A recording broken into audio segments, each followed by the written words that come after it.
আৰু যেটো হিন্দু ধৰ্ম বুলি কৈছে হিন্দু ধৰ্মৰ দৰ্শন লৈ আমি আজি নামঘৰ পাতিছো হিন্দু ধৰ্মৰ দৰ্শন লৈ আমি তাল বজাই আছো খোল প্ৰসং কৰিছো ভাওনা পাতিছো নে গুৰুজনাৰ দৰ্শন লৈ কৰিছো চাবলগীয়া দিশটো তাত আছে এটা মহাপুৰুষ শংকৰদেৱৰ ধৰ্মটো হিন্দু ধৰ্ম কিন্তু আমি ক'ব নোৱাৰো আপোনা হবে এই ভিডিঅটো শুনি নিশ্চয় মন কৰিছে যে এই বাপজনাৰ ভাৱধাৰাটো কেনেকুৱা চাওকচোন বাৰু হয়তো আপোনা খবৰো অন্তৰ ব্যথিত হৈছে আৰু মোৰো অন্তৰ ব্যথিত হৈছে যে এনেকুৱা কথা কি ক'ব লাগে আৰু যেটো হিন্দু ধৰ্ম বুলি কৈছে হিন্দু ধৰ্মৰ দৰ্শন লৈ আমি আজি নামঘৰ পাতিছো হিন্দু ধৰ্মৰ দৰ্শন লৈ আমি তাল বজাই আছো খোল প্ৰসং কৰিছো ভাওনা পাতিছো নে গুৰুজনাৰ দৰ্শন লৈ কৰিছো চাবলগীয়া দিশটো তাত আছে এটা মহাপুৰুষ শংকৰদেৱৰ ধৰ্মটো হিন্দু ধৰ্ম কিন্তু আমি ক'ব নোৱাৰো কাৰণ এইটো গুৰুজনাৰ ধৰ্ম মানে কি ঈশ্বৰৰ ধৰ্মটো আদি সত্য যুগে শুদ্ধ ধৰ্ম আছিলে মাত্ৰ হৰিনাম দেৱসবেহে গুপ্ত কৰিলে কৰি কপট এজন ভাগৱত ব্যাখ্যাকাৰৰ মুখত এনেকুৱা ধৰণৰ কথা কোনেও নিবিচাৰে যে মহাপুৰুষ আমাৰ জগতগুৰু শংকৰদেৱ গুৰুজনাই যি নৱবৈষ্ণৱ ধৰ্ম প্ৰৱৰ্তন কৰিছিলে এই নৱবৈষ্ণৱ তাৰ মানে বৈষ্ণৱ ধৰ্ম আগৰ পৰাই আছিলে গতিকে বাপজনাই যি পাঁচটা মাৰ্গৰ কথা ক'লে শাক্ত হৈব গানবৈত্য সৌৰ এনেকুৱা যি পাঁচটা মাৰ্গৰ কথা ক'লে এই পাঁচটা মাৰ্গৰ ভিতৰত বৈষ্ণৱ মাৰ্গটো এটা আছে বৈষ্ণৱে কাক উপাসনা কৰে বৈষ্ণৱে কেৱল বিষ্ণুক উপাসনা কৰে এটা সেই বিষ্ণুজন কোন সেই বিষ্ণুজন কি সনাতন ধৰ্মৰ নহয় নেকি হিন্দু ধৰ্মৰ নহয় নেকি সেই বিষ্ণু সেই কৃষ্ণ নে মহাপুৰুষ শংকৰদেৱ গুৰুজনাই যিজন কৃষ্ণক দেখুৱাই গ'ল যি ৰামক ৰাম বুলিবৰ কাৰণে ৰামতে শৰণ ললো বুলি দেখুৱাই থৈ গ'ল সেই ৰাম কি সেই ৰাম সনাতনপন্থী নহয় হিন্দু ধৰ্মৰ নহয় কি ক'ব খোজে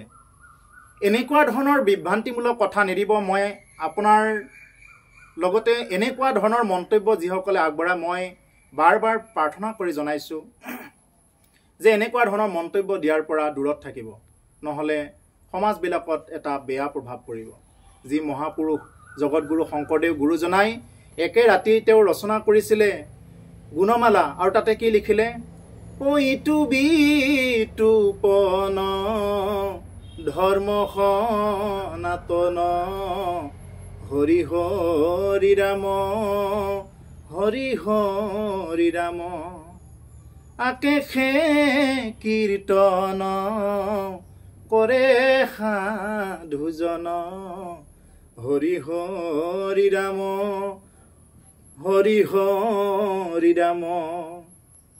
এই হল সনাতন ধৰ্ম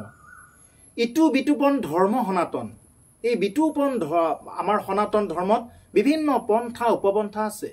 আমি কোনেও কাৰো হেঙাৰ হ'ব নালাগে কিন্তু এইটো কথা ঠিক যে মহাপুৰুষ শংকৰদেৱ গুৰুজনাই এক দেও এক হেও এক বিনে নাই কেও এজন ঈশ্বৰকে সেৱা কৰাৰ কথা জনাইছে কিন্তু সেই বুলি এনেকুৱা নহয় যে আপুনি হিন্দু ধৰ্মই নহয় বুলি কৈ দিব যে শংকৰদেৱৰ ধৰ্ম দৰ্শনৰ ওপৰত আপুনি কৈ দিব যে শংকৰদেৱৰ ধৰ্মটো হিন্দু ধৰ্ম হয় নে নহয় মই কিন্তু ক'ব নোৱাৰো কিয় ক'লে এষাৰ কথা কিয় ক'ব নোৱাৰে আমি যে এই যে নামঘৰ যে চাকি বন্তি জ্বলাইছো খোলতাল এইবিলাক যে আমি যে বজাওঁ এইবিলাক যে দেৱবাদ্য বুলি কয় দেৱতাসকল কৰ ই হিন্দু দৰ্শনৰ কি হিন্দু দৰ্শনৰ বাহিৰত আছে নেকি হিন্দু ধৰ্মৰ যিবিলাক আমাৰ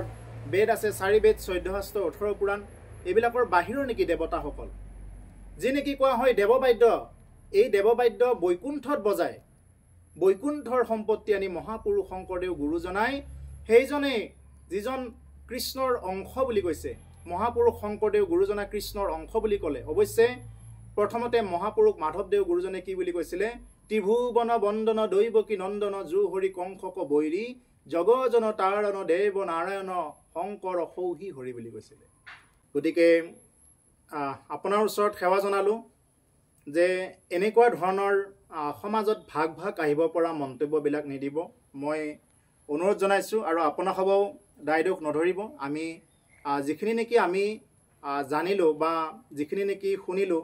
এই শুনি উঠি আমি কিন্তু অন্তৰত ব্যথিত হৈ এই ভিডিঅ' ভাগ আপোনাসবৰ মাজলৈ প্ৰেৰণ কৰিছো উদ্দেশ্য এটাই যে এনেকুৱা ধৰণৰ যাতে আৰু কু মন্তব্য তেনেকুৱা ধৰণে নকৰে। মহাপুৰুষ শংকৰদেৱ গুৰুজনাই বৈষ্ণৱ ধৰ্মৰ আধাৰতেই কি কৰিছিলে, সনাতন হিন্দু ধৰ্মৰ আধাৰতেই তেওঁ আমাক এই নৱ বৈষ্ণৱ ধৰ্ম দি থৈ গৈছে। ইয়াত কোনো ধৰণৰ সন্দেহ নাই। গতিকে হে বাপ বান্ধৱ আই মাতৃ সমস্ত জনা, আপোনাসবে যাতে এইখিনি কথা কোৱাত যদি কিবা বঢ়া দুটা হোৱা বুলি ভাবে,